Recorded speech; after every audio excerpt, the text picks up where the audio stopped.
a la Unidad Operativa de Emergencias Médicas y Rescate del Benemérito Cuerpo de Bomberos de Costa Rica le gratifica presentar las conferencias desarrolladas en el Tercer Congreso Internacional de Medicina Extrahospitalaria Profesional.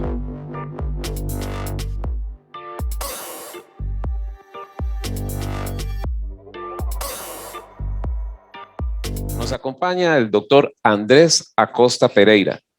Él es especialista en medicina de emergencias.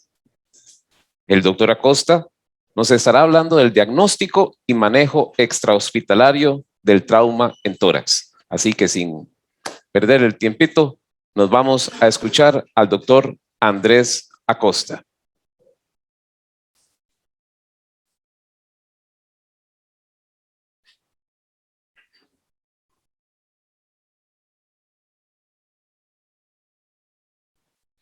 Bueno, buenas noches. Primero que nada, es un gusto para mí estar por acá y más bien agradezco al Benemérito Cuerpo de Bomberos de Costa Rica por tener la amabilidad de invitarme en este congreso. Y pues más bien es la última presentación de la noche, pero es un tema muy apasionante y es un tema donde hay muchas disyuntivas y tal vez muchas cosas que yo creo que se van a volver interesantes durante la presentación. Vamos a hablar del diagnóstico y manejo extrahospitalario del trauma de tórax. Vamos a hablar concretamente de trauma de tórax severo. Eso es a lo que nos vamos a enfocar. Vamos a enfocarnos en situaciones donde el personal sanitario tiene que resolver este tipo de patologías porque representan una oportunidad, ¿ok? Entonces, para empezar, presentándome un poco, yo pertenezco a la Caja Costarricense del Seguro Social. Dentro de la Caja tenemos una unidad especializada de traslado, que es el equipo de primera intervención médica especializada, que fue creado por una necesidad país durante la pandemia, principalmente en este contexto, en el contexto del traslado del paciente de cuidado crítico. Entonces, ese es mi ámbito de trabajo. Ese es el ámbito en el que me he estado desarrollando por lo menos en el último año. La institución creó este equipo en esta pandemia y es donde hemos empezado a tener el auge con respecto a esto, tanto en traslados terrestres como en traslados aéreos. Para empezar, algo muy concreto, no tengo ningún conflicto de interés, en vista que tal vez hablaremos o verán imágenes de marcas o de medicamentos. Entonces, simplemente es lo que la literatura habla en este momento y de cosas que vamos a utilizar. Si tienen gusto, mis redes sociales y también les presento las redes sociales del equipo. Por algún comentario o simplemente para compartir información o compartir academia, tanto en Facebook como en Instagram. Esta imagen me gusta mucho y siempre la presento a nivel prehospitalario porque en la imagen hay un costarricense, hay un latinoamericano. Esto ocurre a nivel de la Primera Guerra Mundial. Y la imagen siempre les digo, cuando los congresos son presenciales, pues digan cuál es el que piensan que puede ser un costarricense. Y empiezan a decir varios números, bueno, pues el más morenito que está allá al fondo, pues el más pequeño. Resulta que en la imagen hay un héroe nacional, que es parte de nuestra formación médica. Es el doctor Ricardo Moreno Cañas. La imagen es importante porque desde aquí, como dice el Congreso, hablamos del profesionalismo, del ambiente profesional dentro del ámbito prehospitalario, que es en lo que nos gusta trabajar y en lo que queremos hacerlo de una mejor forma. Por eso la imagen es, yo creo que parte de nuestra historia nacional dentro de la medicina extrahospitalaria y siempre me gusta ponerla. Avanzando un poco ya concretamente en lo que vamos a hablar, que es el trauma severo, específicamente trauma de tórax. Yo creo que este es un escenario complejo, muy habitual en cuando hay cinemáticas de trauma de muy alta energía y representa la otra pandemia. Eso queda totalmente claro y sabemos que eso es a lo que nos tenemos que enfrentar y a lo que tenemos que entrenarnos, que es lo principal. ¿Ok? Números. Mortalidad anual 1.3 millones, muy alta. ¿Ok? Tema a considerar, por lo cual es algo importante en lo que tenemos que formarnos, no queda duda. Números. ¿Ok? Representa desde el punto de vista epidemiológico, hablamos de que el tórax como tal es la región más frecuente afectada en el politrauma. Son porcentajes muy altos, 45-65%. Eso quiere decir que tenés que reconocer las patologías que se van a presentar ahí para poder tratarlas. Y la segunda causa más común de mortalidad, 25%, una cuarta parte. Sigue siendo un número bastante alto. la causa, la génesis del trauma de tórax severo puede ser tan diversa como podamos hablar durante toda una presentación.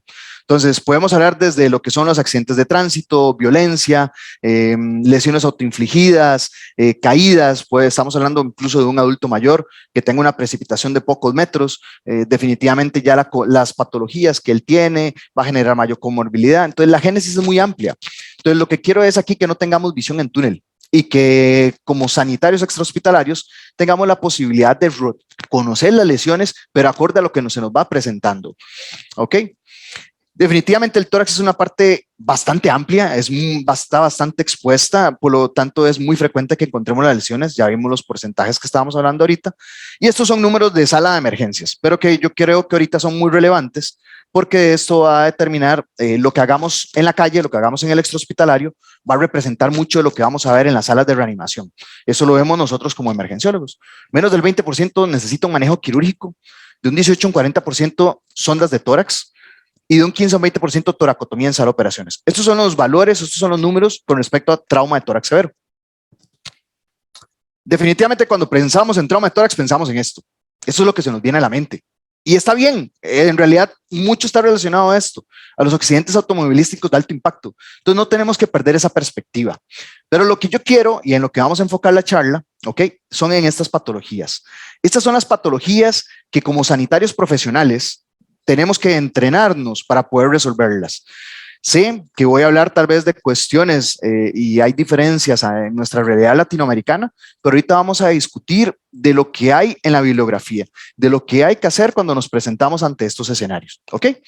Entonces, ante esto definitivamente el pilar tiene que ser la preparación del equipo. Tenemos que tener un equipo entrenado y tenemos que llevar los juguetes, tenemos que llevar el insumo y los instrumentos adecuados para poder tratar este tipo de patologías. Por lo tanto, tenemos que prepararnos como tal. El trauma de tórax severo, si está asociado a alguna de estas situaciones, la mortalidad es más exponencial y no está ajeno a nosotros verlo.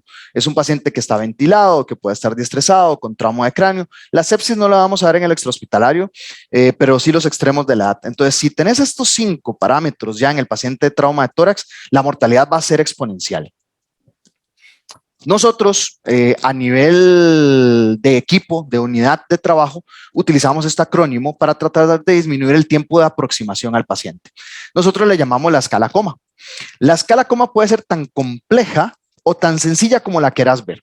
Hablamos de que cuando te aproximas al paciente con trauma de tórax severo, tenés que definitivamente exponerlo, tenés que monitorizarlo, tenés que darle oxígeno y tenés que tener accesos vasculares. Accesos vasculares estemos hablando intraóseos o endovenosos, ¿ok? Entonces esta es la mejor forma en la cual vos vas a disminuir tus errores y vas a hacer una aproximación adecuada. Así es como lo hace el equipo en el que yo trabajo. Esto disminuye tiempo, ¿ok? ¿Y por qué el tiempo es importante en esta patología? Muy concretamente por esto. Cuando nosotros nos desplazamos hacia un incidente, tenemos que tomar en cuenta que cuando abordemos este tipo de pacientes de trauma de tórax severo, a la hora del traslado, tiene que ser a un centro de trauma, ¿ok? Entiéndese a un hospital, no a una clínica o a un centro de atención primaria. Este tipo de pacientes, lo que estamos hablando en la presentación, que es trauma de tórax severo, tienen que trasladarlo en sus centros a donde sea más oportuno el abordaje de esos pacientes. ¿Por qué? Porque disminuye mortalidad. Este es un estudio que yo les presento a continuación, que se llama el Pre-Trip Study, que habla que el tiempo que nosotros nos tomamos en la calle tiene repercusión con el paciente en la sala de emergencias. Entonces tenemos que tener consideración que todo esto es un continuo. Desde que el paciente está con la injuria aguda hasta cómo se va desarrollando. Por lo tanto, todos somos eslabones de esa cadena. Entonces, tenemos que hacer nuestro trabajo de forma oportuna. ¿Por qué? Porque lo que hagamos en la calle puede representar infección y mortalidad a futuro. ¿Ok? Entonces, eso es importante para que lo vayamos teniendo en cuenta. Ojo, porque esto es muy importante. Criterios de gravedad en el trauma de tórax severo. Los adultos mayores, no se olviden de esa población vulnerable, cardiópatas, neumópatas, anticoagulados y obviamente pues ya cuando hablamos de cinemática de trauma, alta velocidad y traumas penetrantes. Entonces, estos son criterios para trasladar a mi paciente a un centro de trauma o un hospital de tercer nivel o un hospital de complejidad donde pueda resolver estas patologías. Depende del nombre que hablemos a nivel latinoamericano. Signos vitales, importantísimo. frecuencia respiratoria, saturación de oxígeno, aire ambiente menor del 90%, eso ya es un criterio de severidad, de gravedad. Saturación de oxígeno menor de 95 con un aporte de oxígeno adecuado, eso ya habla de un criterio de gravedad, habla de una contusión, habla de lesión de parénquima, y ahorita vamos a ver un poquito más de esto. Y obviamente ya inestabilidad hemodinámica. Estos son criterios muy sencillos que podemos tomar a nivel prehospitalario y que hablan de dónde tenés que trasladar a tu paciente. Ojo con esto y lo subrayo con rojo, porque es un signo temprano. Cuando uno se forma en el posgrado de emergencias, siempre te dicen que ese es el signo olvidado, pero no es el signo olvidado, es el signo más inventado, decían mis profesores. Siempre cuando el paciente le toman la frecuencia respiratoria, yo no sé por qué, pero todos tienen entre 16 y 18. Pero es uno de los signos vitales más tempranos que nos pueden hablar de que está ocurriendo una patología compleja y que ocupo diagnosticarla y resolverla. Por eso lo pongo en rojo. Entonces no lo olvidemos. Frecuencia respiratoria, muy importante. Esta es una escala de una publicación no tan vieja, pero tampoco tan nueva, es 2017, donde habla del manejo del trauma de tórax en las primeras 48 horas. Y dan recomendaciones extrahospitalarias donde hablan ciertas escalas que podemos utilizar que van a reflejar mortalidad en la sala de reanimación cuando llegamos a entregar nuestro paciente. Son parámetros muy sencillos que podemos utilizar de forma muy adecuada y al final se traducen en mortalidad. Esto lo vamos a catalogar en bajo, intermedio y alto riesgo. Y acorde a eso vamos a tener un porcentaje que le va a aumentar, pues como está diciendo, mortalidad a nuestro paciente. Escala como Glasgow, valores hemodinámicos, la cinemática del trauma y menores de edad. Donde dice Glasgow es la puntuación que le dio a la escala de Coma Glasgow. Entonces, si te dio 3, entonces son 3 puntos. Si le dio 4, son 4 puntos. Esa es la forma de utilizarla. ¿Ok? Y de ahí vamos a catalogar el puntaje. Entonces, es una recomendación que les dejo por acá para sus sistemas prehospitalarios. Esta lámina la pongo de primera, el dolor, porque durante lo que vamos a hablar, durante toda la presentación, uno de los pilares en el trauma de tórax severo es el manejo del dolor. Esto no lo podemos obviar. Esto es un pilar. Entonces, por eso lo vamos a hablar de una vez, porque vamos a ir viendo, conforme vamos viendo las patologías en un continuo, tenés que tener en cuenta esto. Dolor. Entonces, ¿cómo vamos a manejar el dolor? Esta es la recomendación, esta es la bibliografía. Muchos me dirán, bueno, pero es que no tenemos esto. Ok, bueno, esto es lo que la bibliografía recomienda cuando tenemos un paciente con trauma de tórax severo en un escenario complejo, con un diestrés, con inestabilidad hemodinámica, donde tenés que hacer acciones terapéuticas agresivas para poder resolver la patología que tiene mi paciente. Ketamina y fentanilo. Son medicamentos seguros y tenemos literatura que lo respalde. Sí, tenemos literatura que lo respalde. Entonces, Keta. Por ejemplo, esto es un estudio que no podemos menospreciar, es un estudio de medicina táctica, es un estudio a nivel israelí, donde habla de sedación y analgesia para pacientes con trauma, con lesiones en un manejo prehospitalario. Entonces, hablamos de dosis intramusculares de 1 miligramo por kilo y dosis IV de 0.5 miligramos por kilo. ¿Por qué estas dosis son importantes? ¿Es un medicamento seguro? Sí, es un medicamento seguro. ¿Podemos utilizarlo? Sí, podemos utilizarlo. Pero todos los medicamentos que nos enseñan a utilizar en la medicina de emergencias pueden tener efectos secundarios. Entonces, uno de los principales es que lleguemos a generar un efecto disociativo con la ketamina. Entonces, ahí ya empeoraríamos las cosas y tendríamos que manejar la vía aérea de una forma agresiva. Pero entonces, dosis seguras, intramusculares, miligramo por kilo o IV 0.5 miligramos por kilo. Les dejo este cuadro, que es otra forma de poder verlo, ¿ok? También si ocupamos sedar al paciente o analgesiar al paciente. Entonces, Keta podemos llegar incluso hasta 4 a 5 miligramos por kilo, teniendo en cuenta el tiempo de acción, 5 a 20 minutos, y ojo, porque el efecto secundario de uno de esos puede ser laringoespasmo. Manejo IV de 1 a 2 miligramos por kilo y PRN podríamos utilizar bolos. Propofol, sí, pero ojo con la estabilidad hemodinámica. Entonces, una forma de utilizarlo de forma segura es combinar los dos medicamentos, ketamina y propofol, en jeringas diferentes. Las dosis relación 1:1, 0.5 miligramos por kilo. Eso te da una adecuada sedación y analgesia en caso que lo necesites. Ojo, estamos hablando de pacientes de trauma de tórax severo, ¿ok? Fenta, 1 a 2 microgramos por kilo, una herramienta que no podemos olvidar y tenemos que tener dentro de nuestro arsenal de medicamentos, no cabe ninguna duda. Todos estos pacientes llegan y evolucionan a lesión pulmonar. ¿Y qué es lo importante? Que llegan a contundirse, hacen contusión pulmonar. La contusión está presente muy frecuentemente, hasta un 75%. O sea, el trauma de tórax severo llega a ser contusión pulmonar. ¿Y qué es lo que pasa? Que esto evoluciona a estas tres cosas: neumonía, diestrés y muerte. Posiblemente no te vas a enfrentar a la neumonía en el escenario extrahospitalario, pero sí al diestrés y la muerte. Entonces, el diestrés representa uno de los pilares que tenés que manejar en este tipo de pacientes. Y el prehospitalario, desde un punto profesional, no puede ser ajeno a esto. Tenemos que abordarlo desde que se da la injuria. ¿Por qué? Porque si lo abordamos desde que se da la injuria, el diestrés, podemos darle a nuestro paciente mayor oportunidad de disminuir esa mortalidad del ya el trauma que tiene asociado. Entonces tenemos que entrenarnos en esto. Les presento esto. No les estoy diciendo que ustedes tienen que aplicar los criterios de Berlín en la prehospitalaria. Es imposible. Tal vez en un traslado secundario sí puedas utilizar gasometría, pero eso yo no es lo que quiero presentarles. Lo que quiero presentarles es lo siguiente. Esto se llama el SAFI. Es la relación saturación de oxígeno FiO2. Todos sabemos cuánto FiO2 le damos de acuerdo al dispositivo que utilizamos. Eso es parte de nuestra formación. Entonces, si hacemos una relación de saturación de oxígeno FiO2, podemos hacer una correlación con los criterios de Berlín, que es los que se utilizan en las salas de emergencia. ¿Ok? Entonces, esto está postulado por un estudio que se llama Kigali. Kigali es un estudio que se realiza en la capital de Ruanda, es un país africano de pocos recursos, que no tenían la capacidad de llegar a hacer criterios de Berlín. No podían compararse con ese estudio, y después realizan una comparación de los valores y podemos extrapolarlo a Berlín. Entonces, de esta forma nosotros podemos tener la severidad del diestrés que tiene mi paciente, y acorde a eso yo puedo hacer un abordaje. Esto se convierte importante porque hablamos de mortalidad. Entonces, si hablamos de mortalidad, diestrezado y con trauma de tórax severo, va exponencial. Entonces, 10 a 25% y va aumentando. ¿Cómo lo diagnostico? Sospecha clínica. Todo esto es sospecha clínica, pero aparte de eso, examen físico y ultrasonido. Ahorita vamos a hablar un poco de ultra en trauma de tórax, pero el ultrasonido ya es parte de la formación indispensable del profesional extrahospitalario. Esto es indispensable, no podemos obviarlo, ¿ok? Es como antes era el estetoscopio, ahora el ultrasonido es parte de nuestra formación. Entonces, todo paramédico tiene que tener formación en ultrasonografía dirigida a lo que queremos enfocarnos, ¿ok? Entonces, tratamiento de esto, soporte. Y esta es una de las láminas que yo quiero que se guarden para la vida, ¿ok?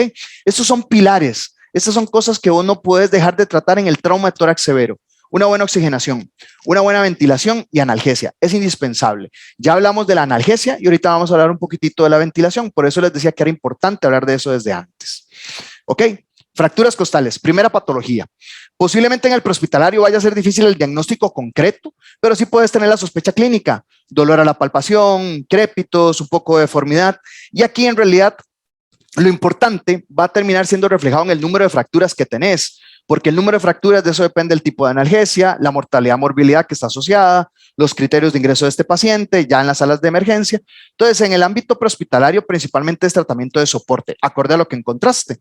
Entonces, lo mismo, oxigenación, ventilación y buena analgesia. Esternón, esto es importante porque las fracturas de esternón reflejan más sospecha clínica, tenés que pensarlas. Si no la pensás, no la vas a diagnosticar. Entonces, estas 4 cositas son importantes para el personal extrahospitalario. Generalmente es un trauma cerrado anterior, y ojo esto, porque es muy curioso, es más frecuente cuando hay sujeción, cuando hay cinturón de seguridad y hay una cinemática importante, es más frecuente que encontres una fractura de esternón. Electrocardiograma en trauma de tórax cerrado, indispensable, no puedes dejar de hacerlo. Trastornos del ritmo, elevación del ST, bloqueos, bradicardias, y la sospecha clínica es parte del diagnóstico con ultrasonido. Les dejo esta imagen con este video. La sensibilidad para poder diagnosticar una fractura de esternón es hasta un 100%. Es muy alta y es muy fácil. Les voy a explicar un poco lo que ven en la imagen. La primera parte que ven en la imagen es el manubrio del esternón, eso es normal. Sigue una línea blanca, que eso se llama hipercoico. Entonces, línea blanca, ¡pum!, deformidad. ¿Ok? Fractura de esternón. Es muy sencillo. Entonces, es una habilidad que podemos utilizar para sospechar que trauma de tórax cerrado, contusiones cardíacas. Entonces, es una herramienta muy útil. Tratamiento, soporte, de lo mismo que hablamos ahorita. Y ahora entramos en una de las patologías que más me gusta y que se genera complejidad. Tórax inestable. El video es muy académico. Trata de un privado de libertad de una de las penitenciarías más grandes aquí en Costa Rica, que se llama La Reforma. Tiene un trauma cerrado de tórax el paciente, y como ven, tiene encima un apósito oclusivo, un apósito que le hacía presión. Yo estuve en Cruz Roja mucho tiempo Y al principio, cuando llevabas cursos de primeros auxilios, lo que te decían o lo que uno leía es que la inestabilidad de la pared de tórax tenías que tratarla con presión o con un peso. Incluso la literatura decía sacos de arena, saques en eso de la cabeza. O sea, este paciente no tiene inestabilidad y no tiene lesión por la deformidad anatómica que hay en la pared de tórax. Su inestabilidad y su complejidad y su severidad está directamente proporcional a la lesión de parénquima. Eso quiere decir al diestrés que tiene el paciente. Entonces eso es lo que voy a tratar, la analgesia, la oxigenación y el diestrés. ¿Ok? Entonces hay 3 definiciones muy concretas. 3 o más costillas adyacentes fracturadas en 2 puntos. Esa es la que casi todos leemos y la que casi todos hemos encontrado siempre. Pero les dejo otras 2 que también son parte de la definición del tórax inestable. 8 costillas unipolares fracturadas en un solo hemitórax o más pueden generar un movimiento paradójico en ese tórax muy grande y muy doloroso. Y la separación del esternón de las costillas. Es muy frecuente de encontrarlo en cinemática de alta energía. Son esos accidentes de tránsito donde hay una confluencia de fuerzas y de cinemática sobre el paciente muy alta y exponencial en ese momento. Entonces, tenerlas en cuenta, porque esto sí es importante desde un punto de vista académico. Entonces, hablábamos de que necesita mucha energía para ocurrir. Hay un movimiento de bamboleo. Entonces, esto es importante porque generalmente nos asustamos por ese bamboleo, pero vean donde hay una presión negativa y esa misma parte de la pared torácica lesiona el parénquima y se ve y genera mortalidad hasta un 40%. Entonces, esta patología directamente la tenemos que manejar como lesión de parénquima. No se preocupen tanto por la deformidad anatómica en el prehospitalario, ¿ok? Esa es analgesia y manejar el diestrés que está secundario a esto. ¿Por qué? Porque todo esto genera tos ineficaz, hay atelectasias, hay movimientos paradójicos, hay un desequilibrio de ventilación-perfusión y al final el paciente termina en insuficiencia respiratoria. Entonces el manejo del dolor es un pilar porque va a disminuir trabajo respiratorio, el paciente va a tener una mejor mecánica y va a poder oxigenar de una forma más adecuada. Ojo, porque estos pacientes van a necesitar esto. Esto es una imagen de un traslado aéreo de nosotros donde damos soporte ventilatorio. Estos pacientes necesitan soporte ventilatorio en un porcentaje muy exponencial y el manejo es con un ventilador mecánico diseñado para transporte, ¿ok? ¿Por qué? Porque eso da valores de protección pulmonar y te genera metas terapéuticas. Estos pacientes, el trauma de tórax severo con un tórax inestable necesita soporte ventilatorio en un 60%. Entonces, si no le das al paciente lo que necesita desde el punto de vista terapéutico, estamos fallando. Entonces, directamente esto es algo que tiene que hacer el profesional extrahospitalario y hay que aprender a hacerlo y tenemos que entrenarnos en esto y tenemos que hacerlo una y otra vez. Entonces, no podemos fallar porque es parte del tratamiento. Entonces, sería obviar algo, ¿verdad? Dentro de esto, ¿qué le vamos a aportar? Le vamos a aportar PIP, le vamos a aportar eso para disminuir atelectasias, disminuye lesión pulmonar y aportamos una FiO2 adecuada. ¿Cómo? Con presión positiva. Ventilación mecánica no invasiva. Esto es lo que le vamos a ofrecer al paciente. ¿Por qué? Disminuye trabajo respiratorio, mejora reclutamiento alveolar, mejora oxigenación y disminuye el chum patológico. Eso quiere decir que estamos abordando el diestrés desde la prehospitalaria. La imagen no es un trauma de tórax severo, pero es lo que hemos realizado durante todos estos casi 2 años durante la pandemia. Nosotros utilizamos mucho la ventilación mecánica no invasiva desde pacientes pronados. La pronación, en este caso, antes era el último pilar del tratamiento del diestrés. Ahora se vuelve desde el tratamiento primario de algunas patologías. Lo podemos utilizar tanto en aire, en tierra y acuático, ¿ok? Ojo, esto es como para tomarle un screenshot y tenerlo ahí como un forro, le decimos nosotros, una chuleta, le dicen otros a nivel latinoamericano. Valores de protección pulmonar. Entonces son cosas muy concretas que tenés que saber cuando vas a programar una ventilación no invasiva. Calcular peso, volúmenes tibiales entre 6 a 8, PIP adecuados, FiO2 acorde a la meta, que en trauma de tórax severo es mayor de un 94%, capnografía. Eso es algo que tenemos que utilizar en estos pacientes, 35-45 milímetros de mercurio y presiones meseta o presiones de distensión ya cuando está intubado. Eso es un tema más complejo, pero esto es importante que lo tengan. Entonces, no quiere decir que debemos de obviarlo. Entonces, es una forma para poder iniciar. Ya después vendrá cómo lo vamos acoplando, cómo lo vamos mejorando. Empezamos ahora sí a ponerse bonito. Neumotórax. Yo creo que son de las cosas que en todo este tipo de pacientes, tórax, trauma severo, vas a pensar, ¿ok?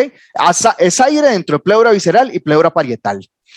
ocurre hasta un 50% en todos los pacientes con trauma de tórax severo. Entonces quiere decir que tenés que ir a buscarlo. Eso quiere decir que 1 de cada 2 lo tiene. Entonces tenemos que ser muy hábiles en el diagnóstico de esto. Y no solo hábiles en el diagnóstico, vamos a tener que ser muy hábiles en el tratamiento y en la terapéutica, que ya ahorita vamos a hablar de esto. 3 formas de clasificarlo de forma sencilla: simple, abierto y atención. Empezamos con el simple. Una definición simple es aire dentro de la cavidad pleural que no tiene comunicación con la atmósfera. Definición sencilla, ¿ok? Ya la injuria o la génesis del trauma, ya ahí ustedes tendrán el escenario de su paciente. Diagnóstico, lo que nos enseñan desde pregrado: inspección, palpación, auscultación. Esto lo podemos hacer en la prehospitalaria.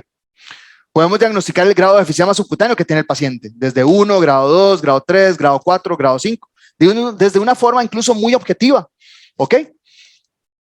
Y ojo, esta lámina me gusta mucho, porque entonces para llegar al diagnóstico ocupamos un método diagnóstico adecuado que nos genere sensibilidad y que nos genere una especificidad alta. Entonces, el ultrasonido comparado con la radiografía. Radiografía no vamos a ver en la prehospitalaria, por supuesto, pero entonces enfoquémonos en el ultra. El ultra nos está dando sensibilidad de 86%, muy alta, muy buena.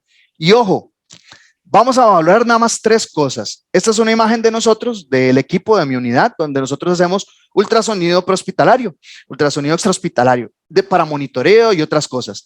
Pero con respecto al neumotórax está enfocado en 3 cosas muy concretas: ausencia de movimiento pleural, configurar o corroborar esta ausencia de movimiento pleural bajo un modo M y observar un punto pulmonar que es patoneumónico en neumotórax. Estas cosas, estos 3 parámetros son tan sencillos, hay que hacerlo de forma bilateral y escaneando hacia abajo, ¿ok? A nuestro paciente.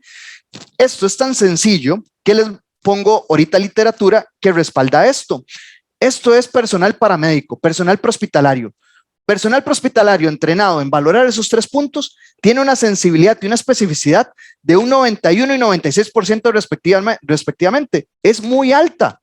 Entonces eso quiere decir que nosotros en el extrahospitalario podemos llegar al diagnóstico de esta patología por medio de ultrasonido. Entonces hay que hacerla. ¿Por qué? Porque en la calle hay mucho ruido, hay mucho estresor alrededor tuyo que va a generar posibles diagnósticos erróneos y ocupas tener un diagnóstico concreto de esto. No lo puedes fallar, no lo puedes fallar. ¿Por qué? Porque esto mata al paciente. Así de sencillo. Entonces, si no lo diagnosticas, estás generándole más daño, más injuria a tu paciente. ¿Ok? Este es un video donde lo que demostramos es eso.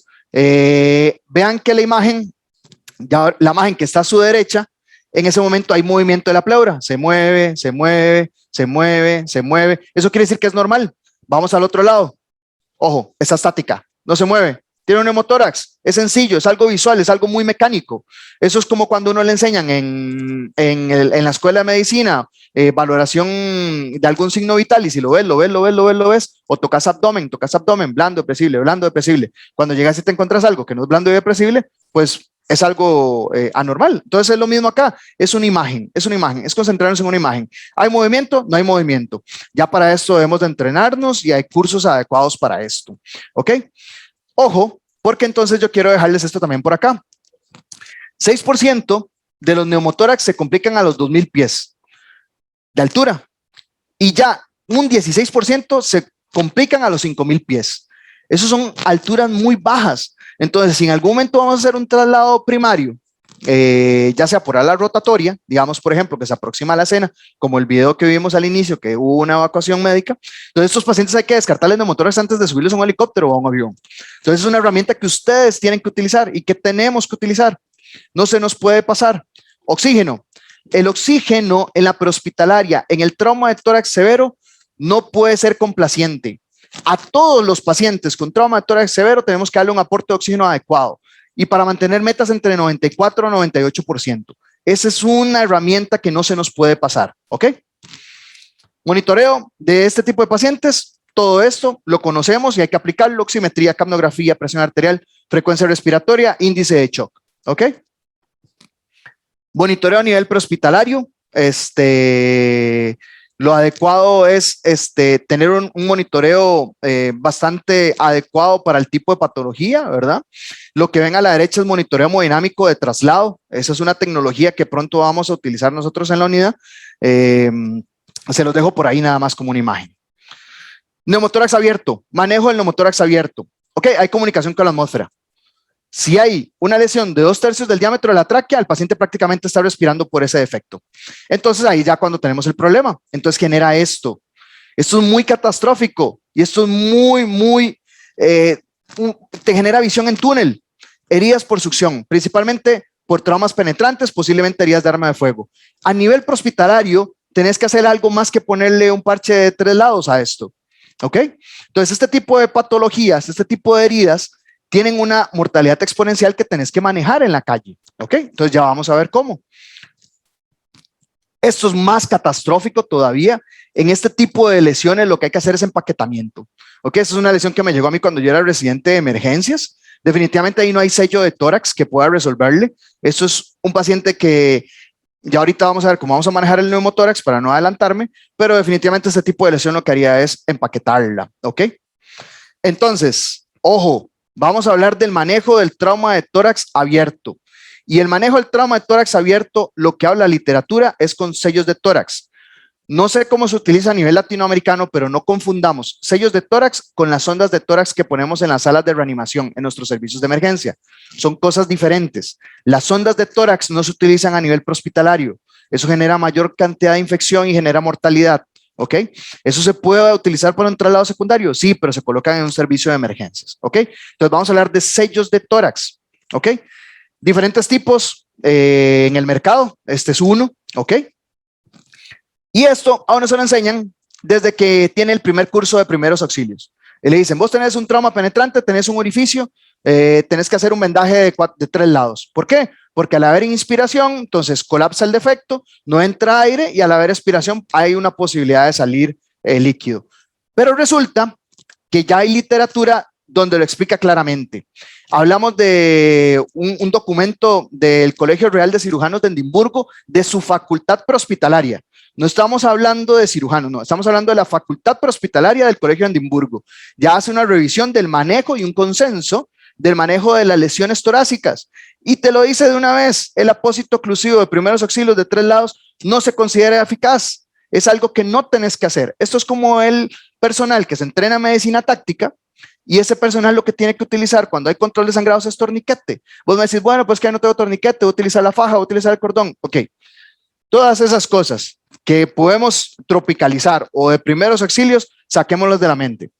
Ahorita estamos hablando de cosas que tienen evidentemente una repercusión clara sobre el bienestar de nuestro paciente. Entonces a estos deberíamos de utilizar sellos de tórax. Pero ojo, porque es que en el mercado hay 2 tipos, sin válvula y con válvula. ¿Ok? Esto regula la entrada de aire y fluidos, los mecanismos son diferentes y uno es con válvula, que es una válvula unidireccional. Entonces, permite la salida de aire, pero no permite la entrada de aire. ¿Ok? Eso es lo que vamos a buscar. Y el otro sin válvula lo que permite es el mismo mecanismo principal, como el que estábamos hablando ahora, pero permite la salida de fluidos. Entonces, siempre hay que vigilarlos para un neumotórax a tensión. Este tipo de lesiones, cuando le pones un sello a nivel prehospitalario, lo que tenés que enfocarte es en que ver que no haga un neumotórax a tensión. Eso es lo que tenés que evitar. Entonces, vamos a ver cuál utilizamos para diferentes escenarios. Esta es una literatura prehospitalaria, pero en modelos porcinos, ¿ok? Donde habla cuál es, eso obviamente porque no podemos hacer este tipo de estudios, tal vez en qué le funciona y qué no le funciona en seres humanos, pero en modelos porcinos, ¿qué funciona mejor, con válvula o sin válvula? ¿Ok? Resulta que con válvula van a funcionar de forma diferente.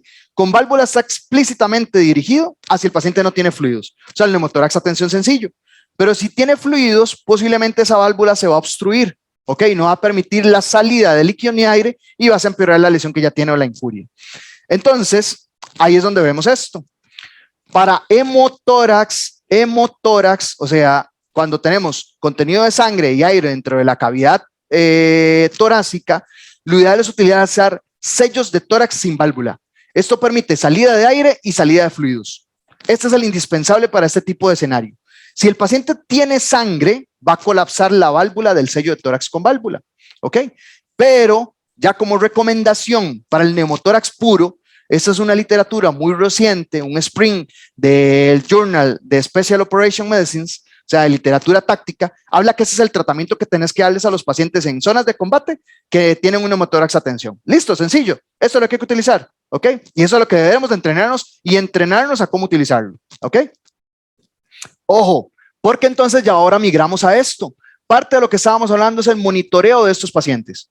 No se nos puede ir. Entonces, si ya le colocaste el sello de tórax, tu objetivo es esperar que el paciente no haga un neumotórax a tensión. Entonces, este es un monitor donde vemos que están signos vitales anormales. Está hipotenso, está taquicárdico, está desaturado. Eso es lo mínimo que tenés que tener. Es lo mínimo que tenés que observar para ver que el paciente no se complique. ¿Por qué? Porque entonces son prioridades. No te puedes sentar a tomarte la tacita de café esperando a ver qué pasa cuando tenías esos signos vitales. Y ya entramos en esto. Neumotórax a tensión. Es una de las patologías que tenés que descartar rápido. Este es un escenario, una película muy buena, pero no hablemos de la película. Vamos a hablar de lo que pasa, ¿ok? Y en general pasa de esa forma, ¿ok? Hay un paciente, hay una herida de arma de fuego, ¿ok?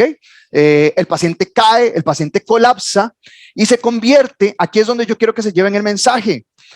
Lo que tenemos que hacer para tratar esta lesión, hay que hacerlo de forma inmediata.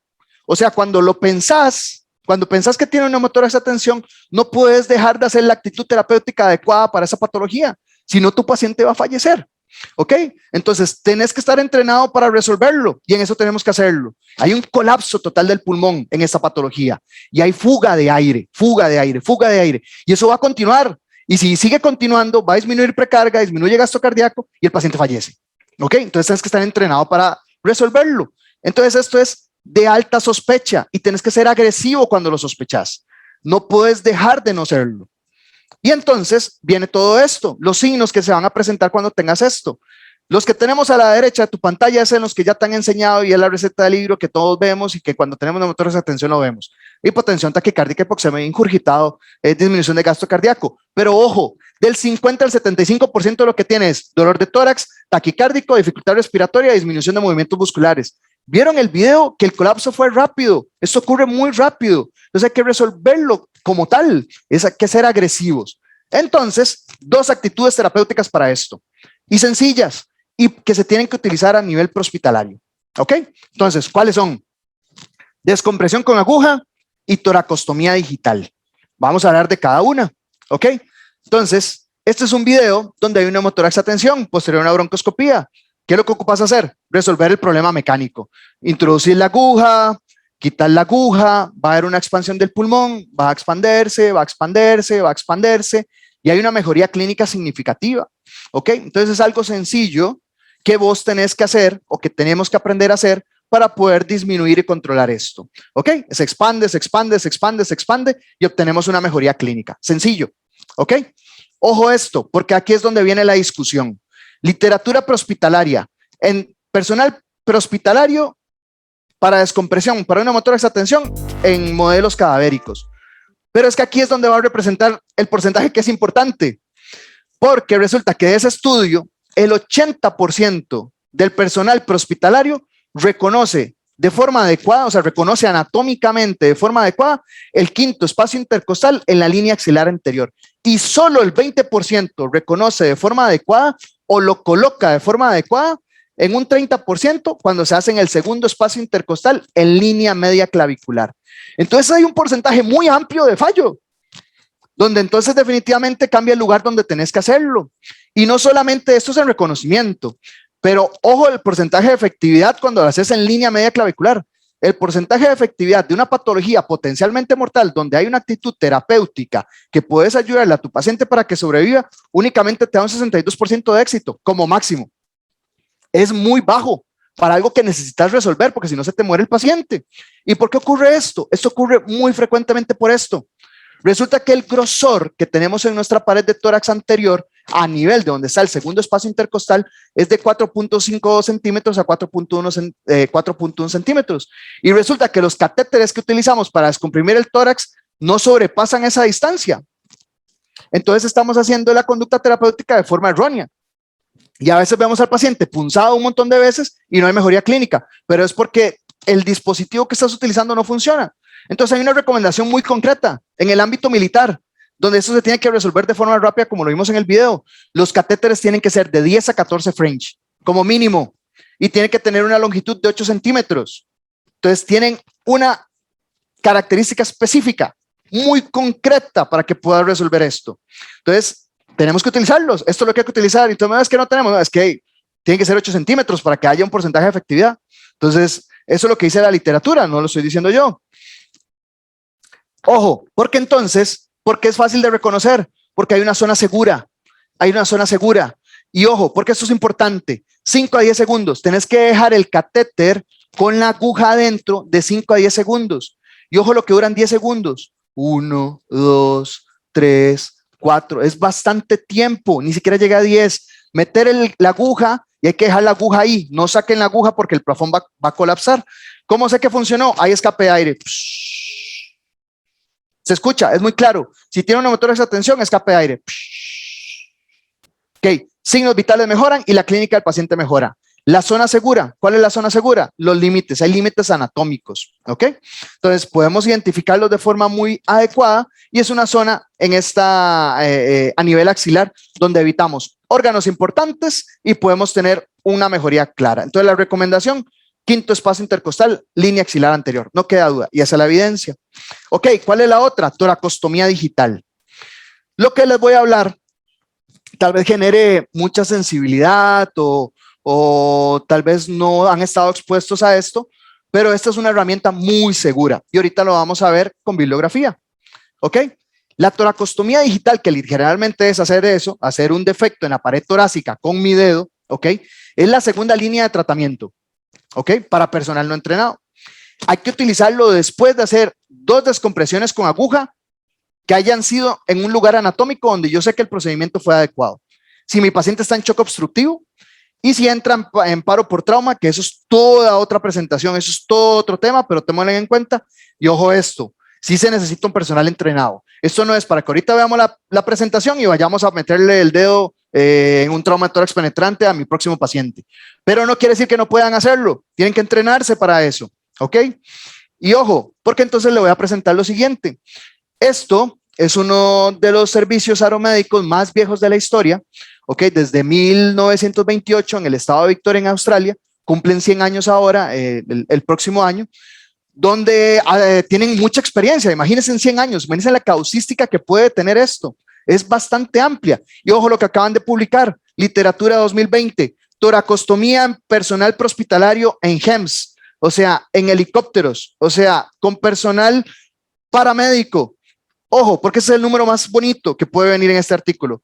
Ojo la cantidad que hacen, primero que nada, 179 toracostomías, y de las cuales solamente se complican 3 en personal prehospitalario entrenado.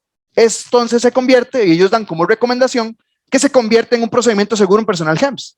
Entonces, el entrenamiento del extrahospitalario puede llegar a esto. Obviamente estamos hablando de un sistema de trauma posiblemente más maduro, hablamos de una comunicación directa con el especialista que va a recibir al paciente, pero les presento literatura que es algo que se puede utilizar y que se puede utilizar en una unidad de cuidado crítico de emergencias, en una ambulancia de cuidado crítico de emergencias. ¿Cómo se hace? Rápido, sencillo.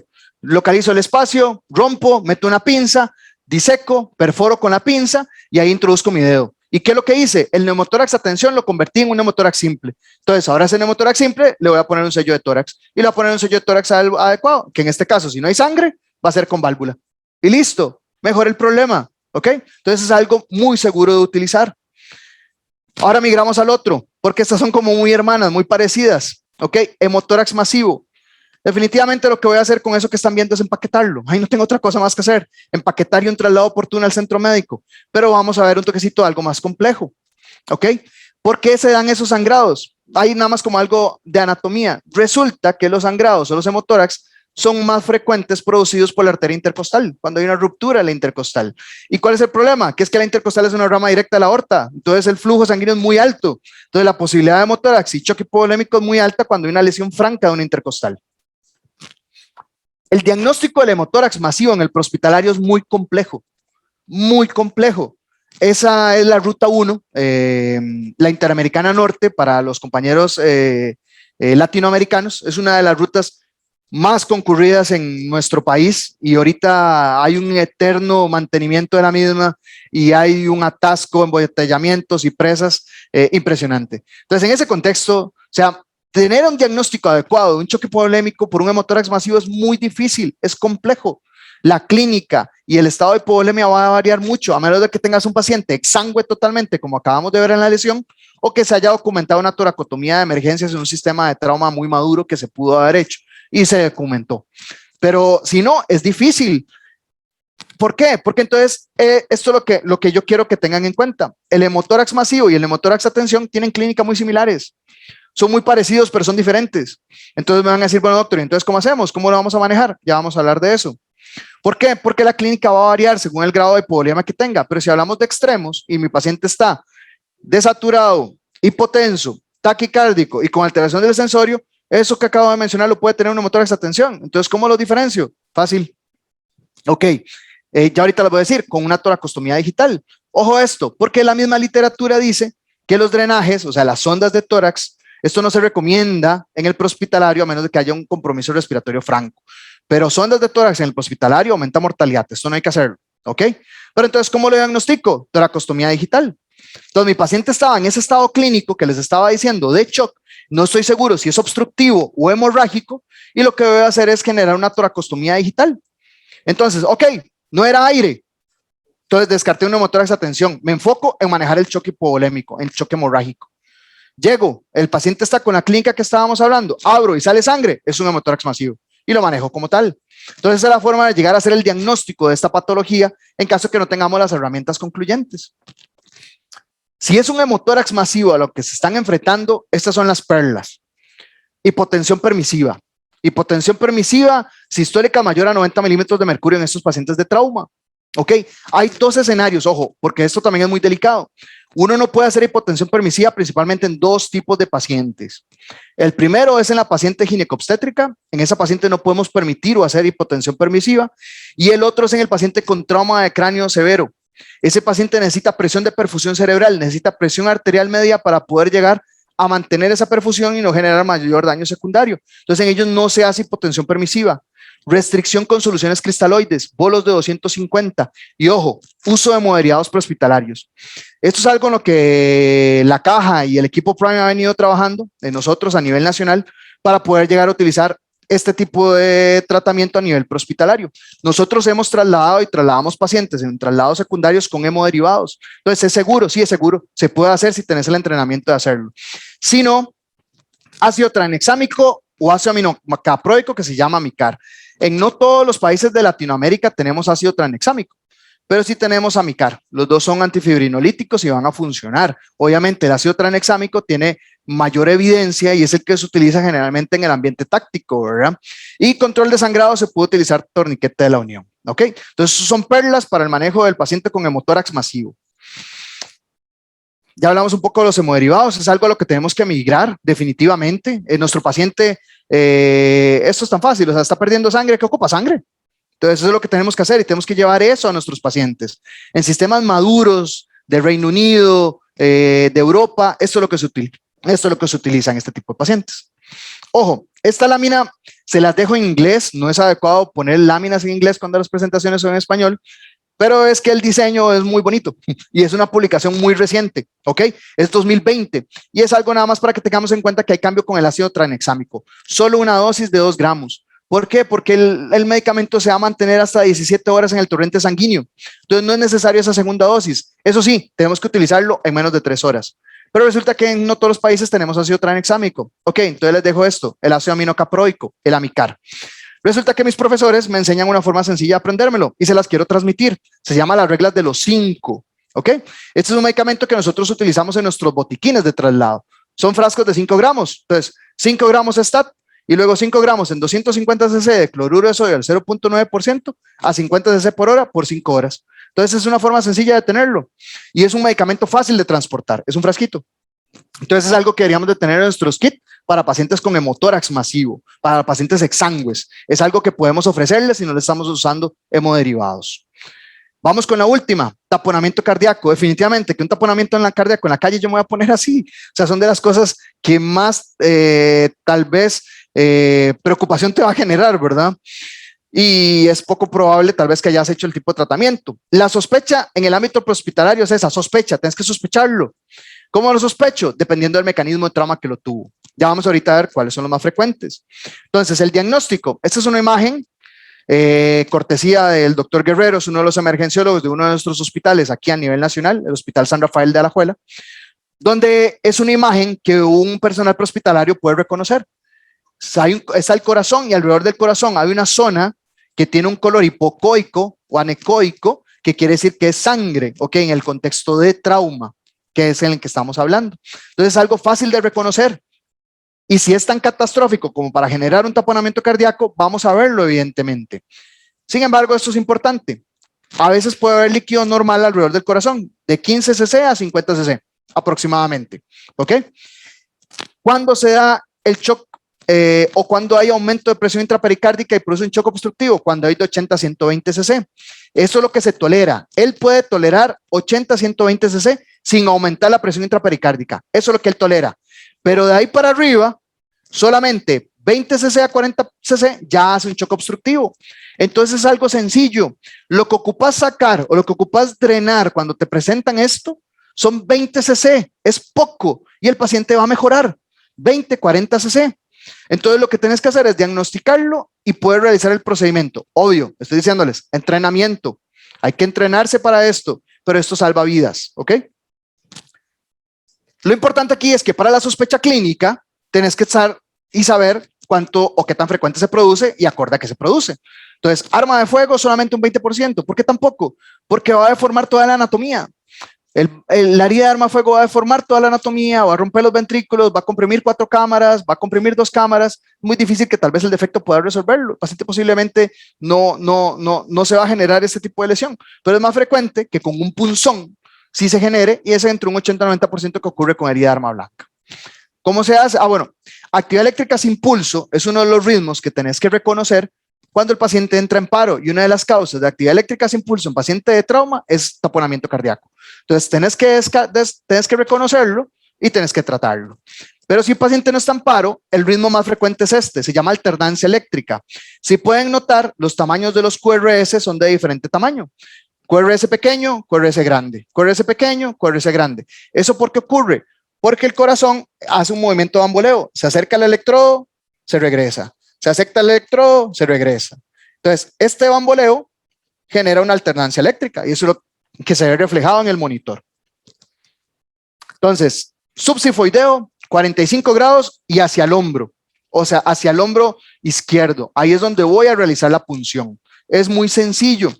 Esto es importante porque hay otras zonas. Se puede hacer anterior, se puede hacer desde el hemitórax derecho, pero no, para prehospitalario esto es lo que se recomienda. Subsifoideo. ¿Y cuánto? Poco. Ok, entonces les dejo unas perlas, cosas muy concretas que hay que saber de trauma de tórax severo en el manejo prehospitalario. Para todos de lo que hemos hablado, buena analgesia. Queta y Fenta, muy buena combinación. Para todos, oxígeno con metas. Para todos, el ultrasonido es parte de la formación del extrahospitalario. Ese es nuestro futuro, a eso es lo que tenemos que llegar, ¿ok? La ventilación mecánica no invasiva es nuestra gran amiga, hay que utilizarla porque estos pacientes están diestresados, entonces tienes que darles tratamiento desde el principio. La descompresión con aguja se tiene que hacer en el 5º espacio intercostal, línea axilar anterior. Esas son las recomendaciones de bibliografía actualizada. Pensar en toracostomía digital, ojo, según el escenario, podría ser una opción de primera opción si tienes un personal entrenado. ¿Ok? Uso hemoderivados prehospitalarios, hacia eso vamos. Eso es a lo que queremos migrar.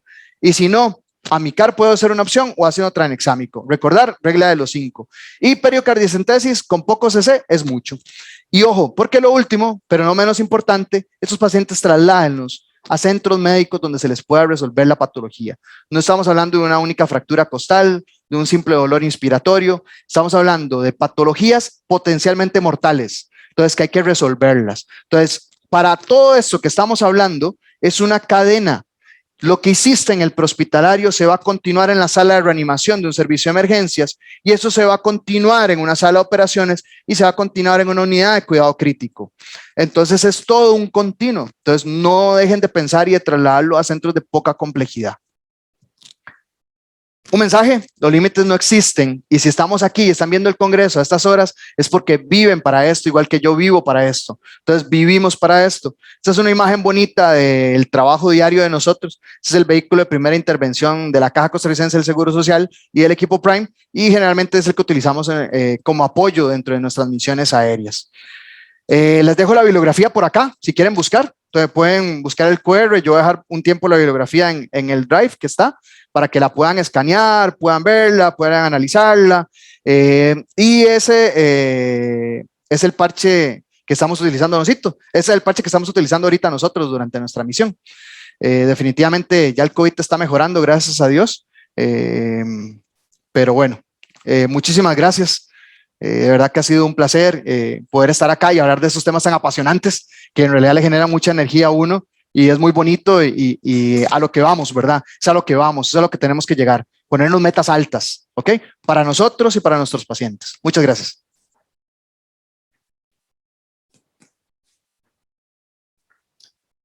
Muchísimas gracias a usted, doctor Acosta, por esta exposición tan interesante y tan llena de conocimientos y consejos muy importantes para nuestros amigos que nos acompañan el día de hoy.